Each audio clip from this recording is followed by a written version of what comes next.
Canada ने ऐलान किया है कि सन 2025 तक वो 15 लाख नए तारकीन वतन को कनाडा लाकर बसाएगा।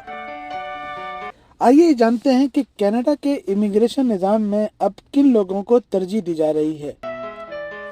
कनाडा में ज़्यादा उम्र के लोग मुलाजमतें छोड़ रहे हैं और उनके जाने से मईशत में पैदा होने वाला खला मुल्क की तरक्की के लिए एक चैलेंज है। इसी तनाजुर में कनाडा ने इमिग्रेशन का सहारा लेने का फैसला किया है। ताहम हर कोई इस फैसले के हक में नहीं कि माशी तरक्की के लिए इतने सारे लोग बाहर से बुलाने की ज़रूरत है।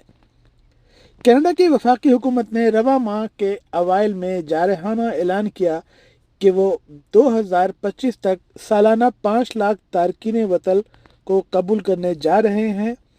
इस तरह अगले 3 वर्षों में 15 लाख नए तारकीन वतन कनाडा दाखिल होंगे। बरतानिया के मुकाबले और आबादी के लिहाज से कनाडा 8 गुना ज़्यादा अफराद को मुस्तकिल रहाइश देगा, जबकि अमेरिका के मुकाबले में ये 4 गुना ज़्यादा है। ताहम हालिया सर्वे से यह मालूम हुआ कि तारकीन वतन के हवाले से परेशानी और तशवीश भी पाई जाती है। आखिर कनाडा ने ज़्यादा तादाद में तारकीन वतन कबूल करने का फैसला क्यों किया?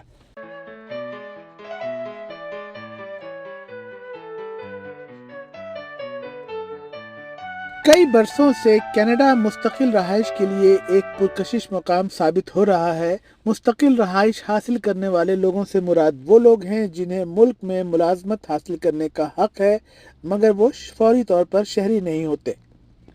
कनाडा ने आबादी और मईशत की पैदावार बढ़ाने के लिए मुस्तकिल रहायशियों का सहारा लिया है। गुज़िश्ता साल कनाडा ने 4,05,000 अफराद को मुस्तकिल रहाइश दी थी, जो मुल्क की तारीख में सबसे ज़्यादा बड़ी तादाद थी।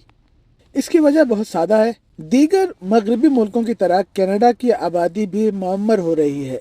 यहाँ भी बूढ़े लोगों की तादाद बढ़ रही है और यहाँ बच्चों की पैदाइश की शरह कम है। इसका मतलब है अगर मुल्क की पैदावार को बढ़ाना है और मईशत को सुकड़ने से रोकना है तो इस मुल्क को नए लोगों को अपनाना ही होगा। मुल्क की लेबर फोर्स ग्रोथ के आदाद शुमार को देखा जाए तो इसका कुल इन्हिसार इमिग्रेशन पर है। सरकारी प्रेस रिलीज के मुताबिक साल 2032 तक मुल्क की आबादी की पैदावार का इन्हिसार भी इमिग्रेशन पर हो सकता है। रवा माह के अवाइल में हुकूमत ने ऐलान किया कि 2025 तक कनाडा हर साल 5 लाख तारकीन वतन को अपनाएगा। साल 2021 के मुकाबले में इन आदाद शुमार में 25% इजाफा देखा गया। बताया जाता है कि हर 4 में से एक कैनेडियन इस मुल्क में तारकीन वतन की हैसियत से आया था। ये ग्रुप 7 मुल्कों में सबसे बड़ी तादाद है। अगर इसका मवाजना अमेरिका से किया जाए, जिसे सबसे मुतनव्वो मुल्कों में शुमार किया जाता है, तो वहाँ सिर्फ 14% पनाह गुज़ीन है। बरतानिया में तारकीन वतन की आबादी तकरीबन 14% है। ऑक्सफोर्ड यूनिवर्सिटी में माइग्रेशन ऑब्जर्वेटरी की सरबराह मेडेलिन सिम्पसन कहती हैं कि इन आदाद शुमार का ये मतलब नहीं कि बरतानिया इमिग्रेशन में पीछे है, बल्कि इसका मतलब दरअसल ये है कि कनाडा बहुत आगे है और अपने जैसे मुल्कों से बहुत अलग है। बरतानिया एक छोटा जजीरा है जिसकी आबादी कनाडा के मुकाबले में दुगनी है। खित्ते के एतबार से उसकी आबादी पहले ही ज़्यादा है, जबकि कनाडा की आबादी तकरीबन 3 करोड़ 80 लाख है। इसके कसीर खित्ते में अभी मज़ीद आबादी की बहुत गुंजाइश है। वो कहते हैं कि बरतानिया के पास आबादी बढ़ाने का कोई जवाज़ नहीं, जैसे कनाडा ने किया है। मैकमास्टर यूनिवर्सिटी कनाडा के एक एक्सपर्ट जॉफ्री कैमरॉन ने कहा है कि दीगर मुल्कों की तरह कनाडा को बच्चों की पैदाइश की शरह में कमी जैसे मसाइल का सामना करना पड़ता है और आबादी की औसत उम्र बढ़ती है, मगर इमिग्रेशन के निज़ाम की कामयाबी अवाम में इसकी मकबूलियत से जुड़ी होती है। अवाम की राय उसे महदूद करती है।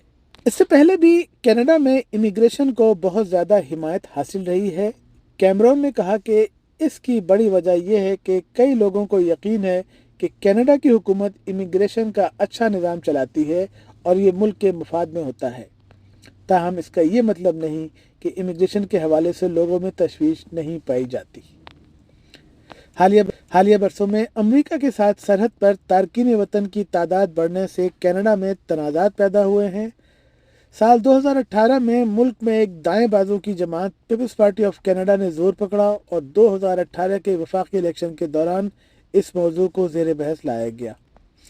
کینیڈا کے مختلف علاقوں میں بھی امیگریشن کے حوالے سے لوگوں کے رویے الگ الگ ہیں۔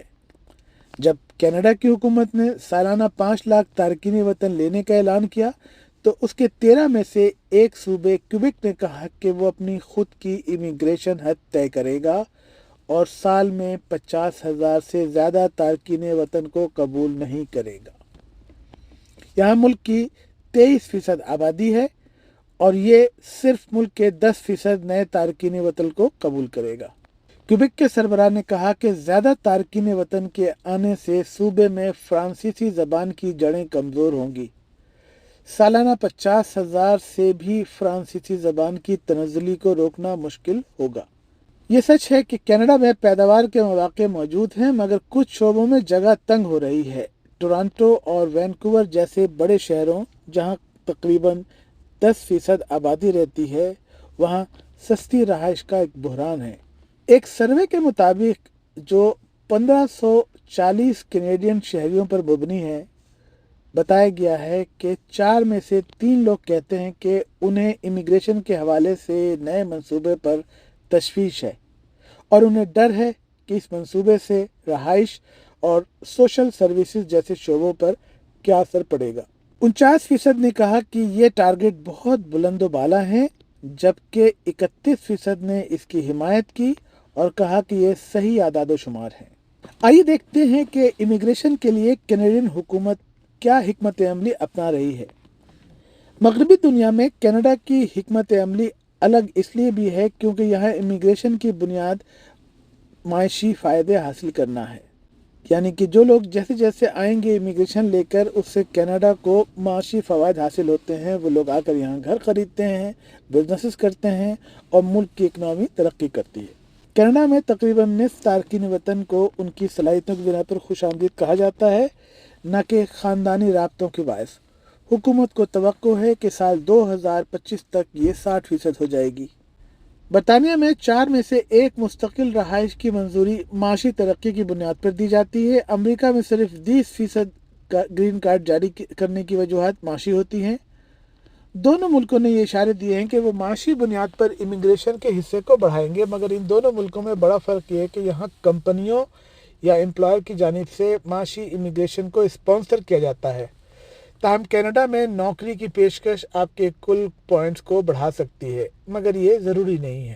حال ہی میں برطانیہ نے بھی پوائنٹس کی بنیاد والا نظام متعارف کرایا ہے، مگر سمپسن کے مطابق برطانیہ میں اب بھی یہ پرانے نظام جیسا ہے، جس میں زیادہ تر ان تارکین وطن کو ترجیح دی جاتی ہے جنہوں نوکری کی پیشکش ہو۔ کینیڈا کے پوائنٹس پر مبنی امیگریشن نظام میں زبان کی مہارت، تعلیمی پس منظر، کام کا تجربہ، عمر، نوکری کی پیشکش اور نئے حالات میں خود کو ڈھالنے جیسے عوامل کو مد نظر رکھا جاتا ہے۔ کینیڈا میں نہ صرف زیادہ سے زیادہ مڈل کلاس افراد کو قبول کیا جاتا ہے، بلکہ یہاں بے گھر پناہ گزین کو بھی سب سے زیادہ جگہ دی جاتی ہے۔